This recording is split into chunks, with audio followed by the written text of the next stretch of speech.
Break के बाद आपका स्वागत है। दर्शकों, हम यहाँ पर सिर्फ और सिर्फ आपके लिए हैं, क्योंकि हम चाहते हैं आप रहें हमेशा निरोगी और एक स्वस्थ जीवन जीने के लिए निरोगी रहना बहुत जरूरी है। तो वैद्य जी हमारे साथ हैं। दीपक जी, जैसा कि हम टीबी के बारे में बात कर रहे हैं, तो मेरा अगला सवाल आपसे ये है कि जो टीबी है वो एक संक्रमित बीमारी है, तो कैसे इससे बचा जा सकता है? ऋचा जी, ये वायु से फैलती है, तो सबसे पहले हमको पर्यावरण का विशेष तौर पे ध्यान रखना चाहिए कि जहाँ आदमी रहता हो वहाँ पर्यावरण स्वच्छ हो। दूसरा, टीबी के इन्फेक्टेड आदमी से थोड़ा बचना चाहिए। उसके द्वारा छोड़े गए सांस से, उसके गंदे कपड़ों से, उसके झूठे बर्तनों से भी इन्फेक्शन फैलता है। इस चीज़ का विशेष ध्यान रखना चाहिए कि उसके कपड़े अलग हों, उसके बर्तन अलग हों। अगर बर्तन अलग नहीं कर सकते तो बहुत अच्छे साबुन से या राख से अच्छी तरह मंजे हों। दूसरा, उसका थूक बिल्कुल खुला ना रहे। थूक से ये इन्फेक्शन बहुत तेज़ी से फैलता है। नंबर 1, थूक से बचें, थूक को ढक के रखें। थूक ढक के नहीं रख सकते तो उसको हमेशा हाथों हाथ फ्लश कर दें। और ऐसे रोगी को बंद कमरे में नहीं रहना चाहिए, उसका कमरा खुला होना चाहिए। इसके कीटाणु खुले कमरे में लगभग 10 से 15 दिन जिंदा रहते हैं, और यदि वो बाहर किसी बरामदे में है तो वो कीटाणु उसके 7-8 दिन तक जिंदा रहते हैं। तीसरा, यदि वो धूप में है या वो धूप में थूक रहा है या उसके कीटाणु धूप में है तो 4-5 घंटे तक वो जिंदा रहते हैं उसके कीटाणु। लेकिन 4-5 घंटे का समय भी इन्फेक्शन होने के लिए बहुत ज़्यादा है, इसमें कोई बहुत समय नहीं लगता। तो कोशिश ये करना चाहिए जहाँ वो रहे चूने से, गोमूत्र से, गोबर से उस कमरे की सफाई होनी चाहिए, फिनाइल से सफाई होनी चाहिए, और सफाई का विशेष तौर पे ध्यान रखना चाहिए। उसकी गंदगी किसी भी प्रकार से वातावरण के टच में ना आए, इसका ध्यान रखना चाहिए। तो वैद्य जी, बहुत अच्छी बातें बताइए कि किस तरह से हम टीबी से दूर रह सकते हैं। लेकिन एक छोटा सा सवाल और करना चाहूँगी। बहुत सारे इलाज आपने बताए हमें आयुर्वेद में भी, और डॉट्स का हम सभी जानते हैं। तो आयुर्वेद में क्या कुछ और दवाइयाँ हैं जो इस बीमारी में ली जा सकती हैं जिससे निजात पाई जा सके? ऋचा जी, एक छोटा सा प्रयोग बताता हूँ। लोहे की छड़ आप ले लें और उसको अग्नि में खूब तपा लें। जब वो बिल्कुल लाल सुर्ख हो जाए उसको पानी में बुझा लें। उस पानी को हल्का गुनगुना आदमी सेवन करे तो चमत्कारिक लाभ मिलेगा। दूसरा, मुनक्का, बादाम 200-200 ग्राम, 30 ग्राम लहसुन और 200 ग्राम मिश्री, इनको हल्के घी में भून लो, एक अवले बन जाएगा। उस अवले के अंदर अगर हम 10 ग्राम स्वर्ण बसंत मालती या सिद्ध मकरध्वज मिला करके सुबह शाम 1-1 चम्मच बकरी के दूध से लें, और यदि बकरी का दूध उपलब्ध ना हो तो गो दूध से, गाय इन्फेक्टेड ना हो इसका ध्यान रखें, दूध से ले लें। यदि दूध भी उपलब्ध ना हो तो हम वैसे भी पानी से ले सकते हैं। दूसरा, इस प्रकार के रोगी को ठंडक नितांत आवश्यक है। पहले जितने भी टीबी के वो बनाते थे हॉस्पिटल्स वगैरह, सब ठंडी जगह बनाते थे, जैसे भवाली में बना। तो रोगी या तो साफ कमरे में रहे या किसी ठंडे प्रदेश में चला जाए, या समुद्र के किनारे किसी अच्छी शांत जहाँ पर वातावरण खुला हो और वायुमंडल बिल्कुल स्वच्छ हो, ऐसी जगह जरूर जाना चाहिए। एक छोटी सी बात और कहूँगा जी। मृग श्रृंग भस्म इस रोग में बहुत अच्छा काम करती है। तो सरकार ऐसा कर सकती है कि ये इसके सींग है, इसकी भस्म बहुत अच्छा इसमें काम करती है। सरकार इस समय जंगल में बैन है, ये दवाई पे भी बैन है। तो मैं सरकार से कहूँगा, सरकारी लोगों से कहूँगा कि आप इसको प्राइवेट मत बेचो, लेकिन जो सींग इधर उधर पड़े हैं उनको अपने आप फूंक करके यदि मार्केट में सरकार खुद बेचे तो सरकार को फ़ायदा हो या ना हो, लेकिन लोगों को बहुत फ़ायदा होगा। और ये दवाई बहुत छोटी सी है, लेकिन इसका टीबी पर, श्वास पर और निमोनिया पर चमत्कारिक लाभ है। बात है वैद जी, मुझे लगता है कि आपको बहुत ही ज़्यादा नॉलेज है और मुझे लगता है कि आपकी बात ज़रूर मानी जानी चाहिए, बट सरकार का तो सरकार ही जाने।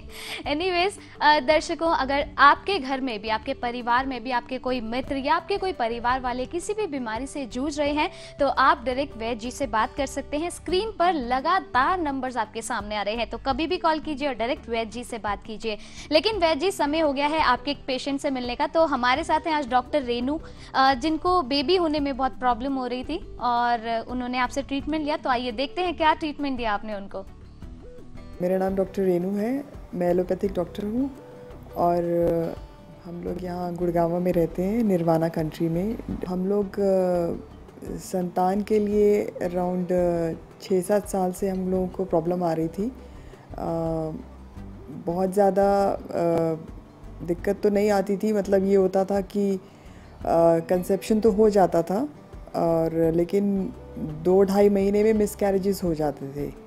तो ऐसा हमारे साथ 5 टाइम्स हुआ और हमने एलोपैथिक ट्रीटमेंट सब ट्राई करा, जो भी, मतलब बीइंग एलोपैथिक डॉक्टर मैंने खुद, मुझे पता था कि कहाँ कहाँ क्या क्या प्रॉब्लम हो सकती है। सब चेकअप भी करवाए, महंगे से महंगे जो भी हार्मोनल चेकअप होते हैं। एलोपैथी में एक लिमिटेशन आ जाती है कि आप दवाई दे सकते हैं, दवाई के बाद उसके बाद तो सब यही कहते हैं जैसी प्रभु की इच्छा। वो तो हम भी मानते हैं कि प्रभु की इच्छा ही सब कुछ हो सकती है, उसके बगैर तो पता भी नहीं हिलता।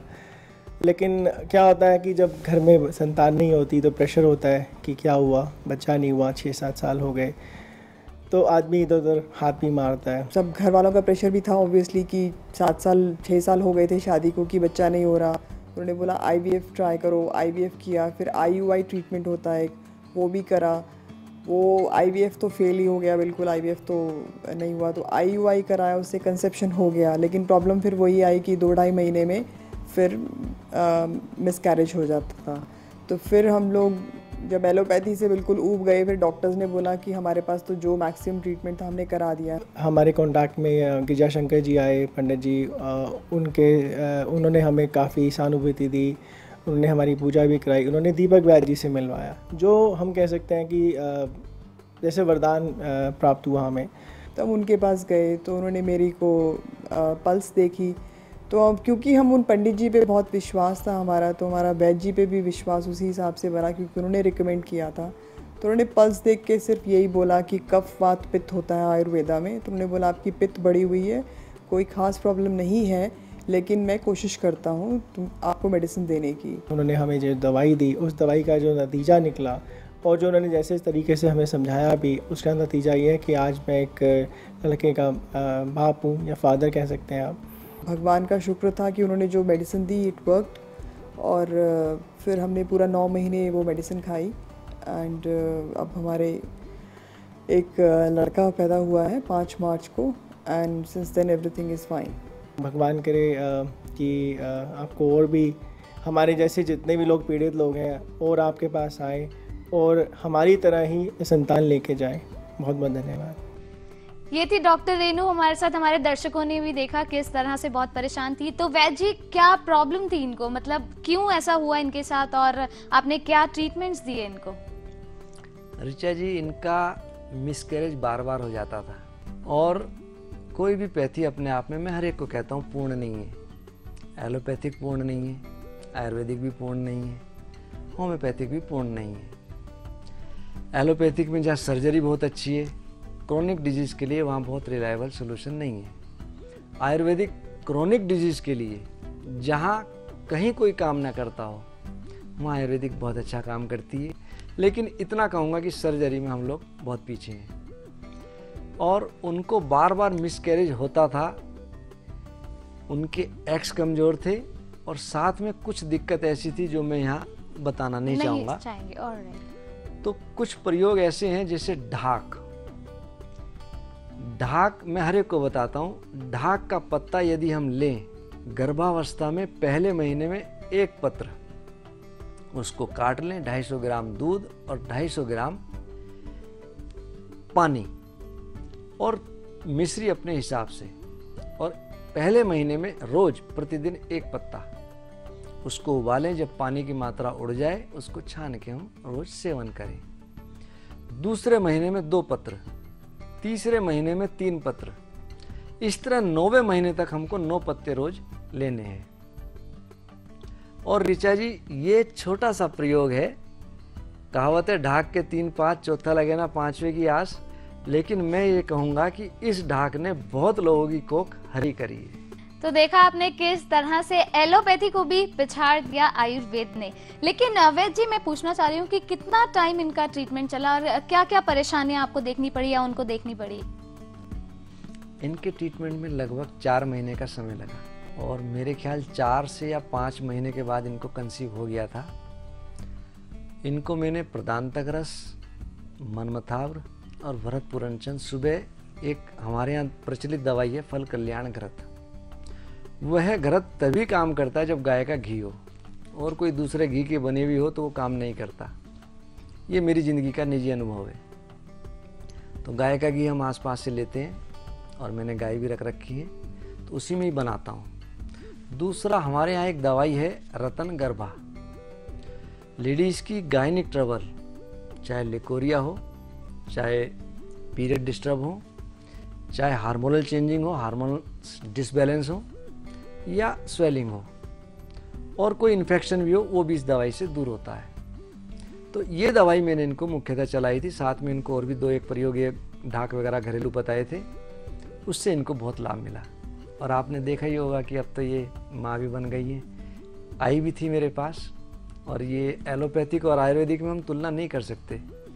हर चीज़ की एक अपनी अहमियत है, हम किसी भी अहमियत को नकार नहीं सकते। एलोपैथिक अपनी जगह बहुत अच्छी है, आयुर्वेदिक अपनी जगह बहुत अच्छी है, लेकिन मेरा निजी अनुभव ये है कि आयुर्वेद हम सब में किसी ना किसी रूप में, चाहे वो घर में हो, रसोई में हो, किसी ना किसी रूप में विद्यमान है और हम उसको किसी ना किसी रूप में प्रयोग जरूर करते हैं, और ये अच्छी भी है। अच्छा वैद्य जी, जो मेरा आखिरी सवाल है आज का, वो ये कि हमारे जितने भी दर्शक हैं उनमें से बहुत सारे ऐसे दर्शक होंगे जो टीबी की बीमारी से जूझ रहे होंगे, तो उनसे आप क्या कहना चाहेंगे? और आपका एक छोटा सा मुहावरा तो बनता है। ऋचा जी ने मुहावरे के लिए कहा तो मैं इतना कहूँगा, रासना बहेड़ा लीजिए, त्रिफला त्रिकुटा सोई, देवदारू पद्माक्षरी, चूर्ण कीजिए सोई, घृत शहद से खाइए, श्वास काश मिट जाए, कफ को नाशे वेग ही, चिंता मणि है आए। वैद्य जी, आपके जो मुहावरे हैं अब तक तो हमारे दर्शक भी उनके कायल हो गए होंगे। शुक्रिया वैद्य जी। दोस्तों, बीमारी कितनी भी बड़ी क्यों ना हो, हर बीमारी का इलाज है। और आज हमने आपको बताया कि किस तरह से टीबी की बीमारी दूर की जा सकती है आयुर्वेद के इलाज से। वैसे ही हर बीमारी दूर हो सकती है आयुर्वेद के इलाज से, और ये इलाज हम आपके लिए लेकर आते रहेंगे, क्योंकि हमें बहुत पसंद है आपके चेहरों पर मुस्कान। लेकिन अगर आप वैद्य जी से बात करना चाहते हैं तो आप वैद्य जी से डायरेक्ट बात कर सकते हैं स्क्रीन पर दिए गए नंबर्स पर। और अगर आप वैद्य जी से व्यक्तिगत रूप से मिलना चाहते हैं तो वैद्य जी का पता है